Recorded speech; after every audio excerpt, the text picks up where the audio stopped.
Assalamualaikum warahmatullahi wabarakatuh. Hello, everyone.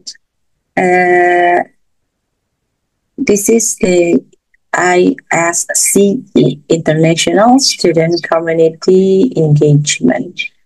Okay, for this session, I will give you a slide of knowledge, knowledge and experience.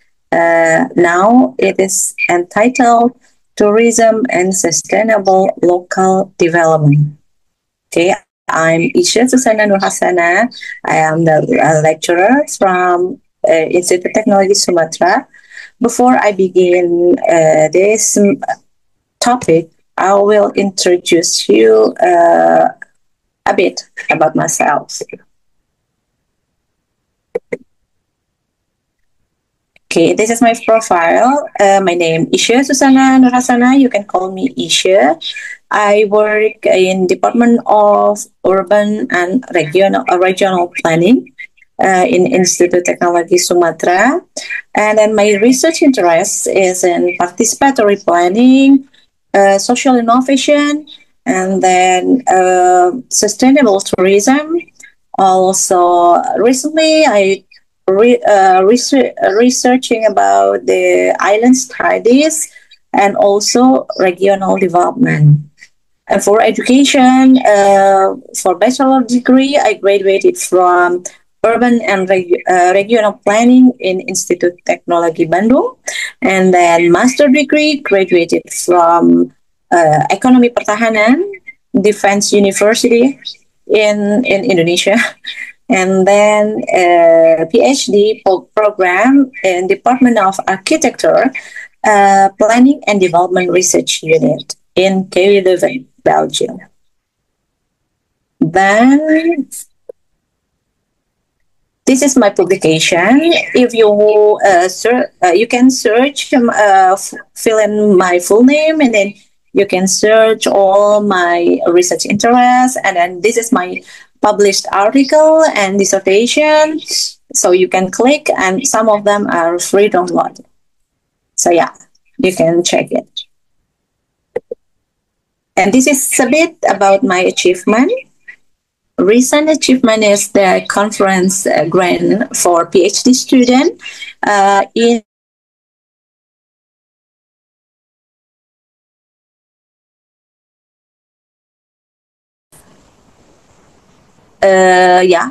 essay writing theme. The theme is Life After COVID-19 Pandemic, organized by Yoga Academy in Belgium in 2020. Okay, and if you want to save it or you want to discuss something with me, you can contact me in WhatsApp. That's the number, and then mail me. That's for the mail, and also Instagram or Facebook. Facebook, I actually I've seldom visit it, but yeah, it's already there. Okay, now what we will learn today, there's a three big theme. The first, the growth of tourism, and then the supply demand of tourism, and the next one is tourism and local development.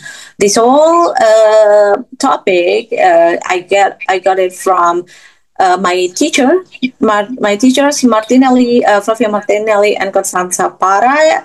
I get it from the module in international module on spatial and development planning in KU Leuven in 2022. Okay, let's move on. So this is for the highlight. It is the international tourism highlights from 2000 until 2023.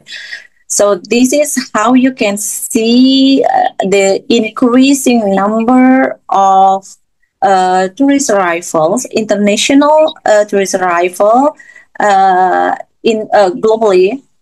So this is increasing, and then it's dropped down. It's really fell down in starting from 2019 until 2020. And then a slight bit increase in 21st, where COVID-19 actually already we already recovered from COVID pandemic, and then it's becoming increasing again from 2020 first. What we can learn about tourism, here the basic facts. First, the awareness of growing economics importance of tourism started in 1960s, and then 1967 is the first UNWTO, the International Year of Tourism. So here many institutions set up to analyze and monitor the sector, the tourism. And here there is the optimistic and also a critical approach that like mass tourism as a powerful engine of growth and development for peripheral region, for the region not really developed. And then here it's triggering huge investment in resort and hotels, or any other accommodations. And then since 1980s, more critical happening and a cautious approach. There's criticism of capitalize or commercialization of tourism, and there's also discussion of responsible or sustainable tourism. And then from phenomenon limited to rich countries, both in terms of generation and destination in international tourism flows, and then it has spread to developing country, mostly for the destinations. Then domestic tourism is the essential business. So it is become growing also, and then tourism generate employment, yes, and then opportunities for women and young people. So not just the breadwinner, not just men. For tourism itself, it's a good opportunity to include women in the sector. That mostly in like in Asia. It's the woman seldom get involved in the economic sector like others, but here tourism gives the good chance for it. And about 80% of tourism business are micro, and then small and medium. Then tourism suffer unprecedented disruption. As you know, it is a COVID-19 pandemic in 2020 until 2022. And then with a massive drop in international arrival, but then the lockdown also, and then travel restriction also, but it's somehow getting better and better after it. So here, what we highlight is that there is a fragilities in tourism sector, that it is a very seasonal phenomenon, and also it is prone to exogenous shock.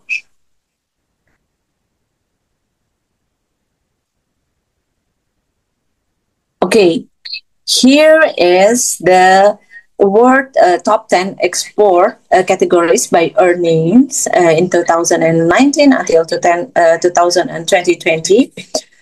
As you can see, many years, the tourism sector is the biggest in a third position of the world's export categories, but then it's decreased, but still the biggest in the fifth biggest export categories. Still, somehow it's contributed to really good earnings for the countries in a global, in a global manner, right?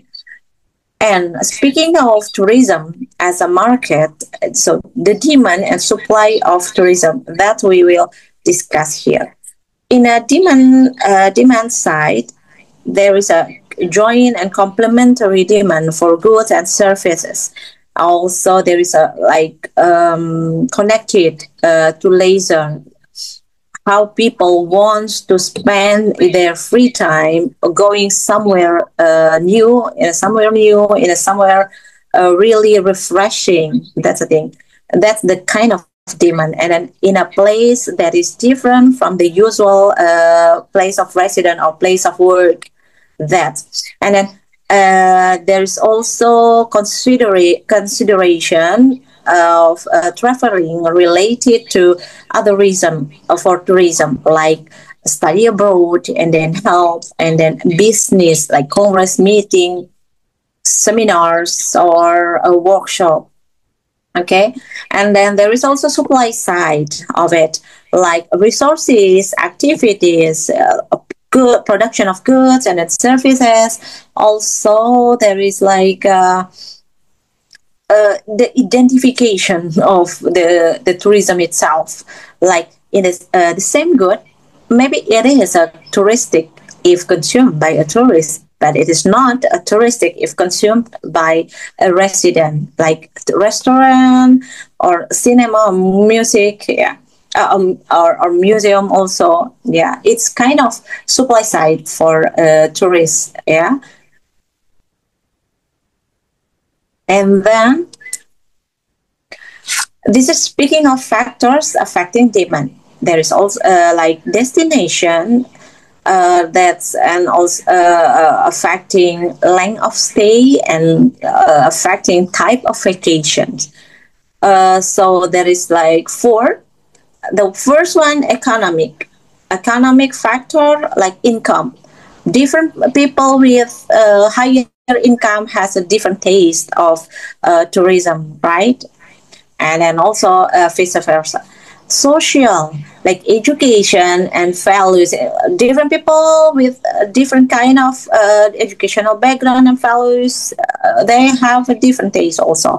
Demographical characteristic, like age, family structure, the nuclear or the bigger family. It's also different. Position in the labor, like the employee or the employer, or a temporary worker or permanent one, student, retired. That's hard. They all have like a certain favor of a kind of tourism. Then institutional, timing of national holidays and vacations, different seasonality, right? And then short or long weekend also. And then geographical, like place where people habitually live, like people from the beach. Maybe some of them want to try how to spend leisure time in the mountainous, and then vice versa, right? Maybe the mountainous guy wants to spend much time not in the mountains again, but like in the beach or in the city even. Okay, and then there's different overlapping motivation for segment of demand and supply, like spending for leisure, or they want to spend it for culture, for nature, for health, yeah, or for sport or religion, like Hajj in Mecca, or business and congress, or even study. Here, the supply side of tourism, we talk about resources and activities. The tourism is not a sector, nor an industry actually. It is a set of joint and complementary activities. Yeah, so production of goods and also the services. So it's belonging to all three sectors of national accounting. Okay. Here, in order to measure tourism supply, we need a classification. 1, 2, 3. There's three. Basic tourist infrastructure and related activities. So it involves a heavy fixed capital investment. So usually run by a big company. So there's like accommodation, leisure infrastructure, and then transportation, yeah, the big one or the simple one. Okay, and that services. There's a little fixed capital, not like the one mentioned, uh, but yet it's have a very high content of information. Okay, like information, organization, promotion, general services, etc. And then another one is production of goods, like material production for the souvenir or industry that produce investment, intermediate goods, yeah, and then or maybe food, local food, yeah, etc. That's what we said about uh, supply and also before the demand side of tourism. Next is tourism and local development. Speaking of it, there's two development mechanisms that are mobilized to explain the potential development to uh, impacts of tourism. The first one is a growth theory and multiplier effect, and the second one is the export-based theory. In the lens of growth pole theory, it is like tourism. It has the strong linkage among the different tourist activities. So it is like complementary between hotels, restaurant, leisure, and also it's kind of the tourism destination has the multiplier effect. Yeah, so it's money, the money spent by tourist activities, a diverse set of activities. So it's like multiplier effects. It has the impact to another region or another sector. So tourism here work as a firm, or what we call it this in Italy, firma mortis. I don't know how to spell it correctly. So it's like driving several activities in the region. So it has a good impact in economic, social, and also environment. And then another one is export-based theory. So tourism is an export industry.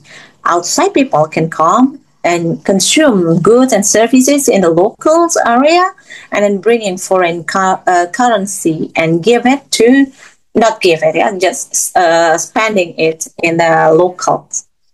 And then, however, there is also like mechanism beyond the ideal one. So it's very often the potential benefits are offset by other mechanism or there's a distortion of it. Like not all the locals has the benefits of the tourism that they should get. Yeah.